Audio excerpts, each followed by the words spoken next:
Hello guys.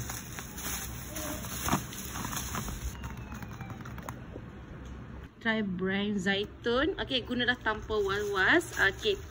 Yang penting ada logo halal. Halal Thayyiban. So ini adalah untuk whitening, active white. Okey. So ni ada combo. Ada combo. Combo dengan 175 gram. So siapa yang nak dapatkan, untuk kids pun ada juga. Kids kita ada flavor strawberry dengan orange. So siapa-siapa yang nak dapatkan, tag kuning. Dekat mana Alia? TikTok. Okay? Okay. Ni dia combo, dia datang combo. Okay, dua botol itu 175 gram. So baca combo di sini. Cantik.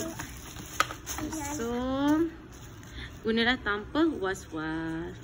So kat sini dia tulis gigi lebih putih dan nafas lebih segar. Okay, buat gigi ni adalah 175 dengan kalsium. So jomlah kita support local produk Muslim. So dapatkan di beg kuning. TikTok. TikTok.